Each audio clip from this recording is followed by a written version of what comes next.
Good morning, everybody. I'm just going to talk about how God chooses us. Um, I was, looking into the remnant and finding out what the remnant all was, and so we are. God chooses His people. We don't have anything we can't even say anything about it. We're His. So, but I was reading this. I was just gonna read you something that I was reading. This part of it is titled "An Election of Grace."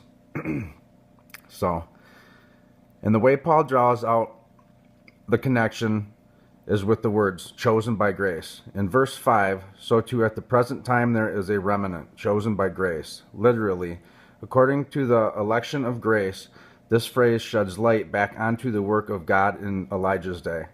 Paul says, God kept 7,000 men for himself in those days, and in the same way, there is a remnant chosen by grace. So chosen by grace is what Paul saw when he looked at the sovereign work of God in Elijah's day. If it was God who that caused them to be a faithful remnant, then God had chosen them to make them faithful, and the way He chose them was by grace, and therefore God has the authority and freedom and power to do the same in Paul's generation. Therefore, there is a chosen remnant of believing Israel, and God has not forsaken His people. But evidently Paul is concerned that we may not grasp the impact of what he has said in the phrase chosen by grace, or according to the election of grace. The implications of this for history and for your faith and prayer and faithful obedience in evangelism and love are huge. So Paul lingers here for a moment and clarifies. Let's read verses 5 and 6 together. So too at the present time there is a remnant chosen by grace, according to the election of grace. But if it is by grace, it is no longer on the basis of works. Otherwise, grace would no longer be grace. Paul is jealous for us to make the election depend absolutely on grace, not works. The contrast is not works versus faith, but works versus grace. Let's clear away immediately a misunderstanding.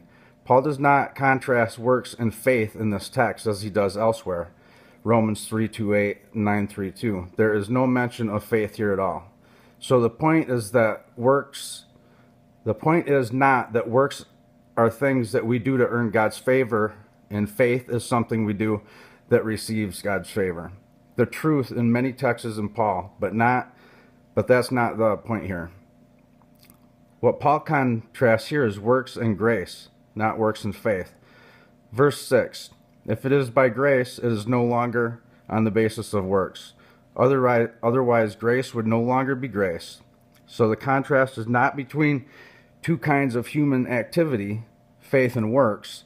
The contrast is between divine activity, grace, and human activity, works.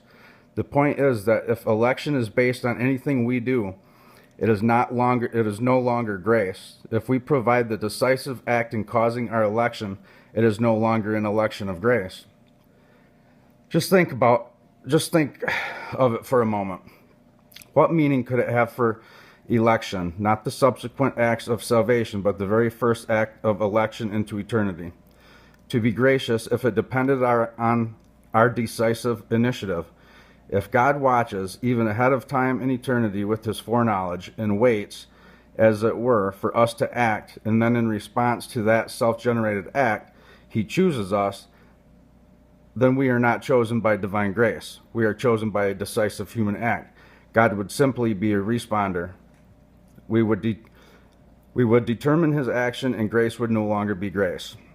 So, it's all about grace. He picks us. He chooses us. It's all by grace. It's free, and He gives it to us. So, thank Jesus.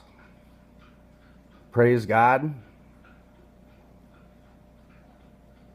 Help out your neighbor. That's just for fun stuff to do. But grace is just grace. You can't add nothing to that. If you do, it wouldn't be grace. So, I'm just babbling. I'll talk to you guys later. See you. Love you. Bye.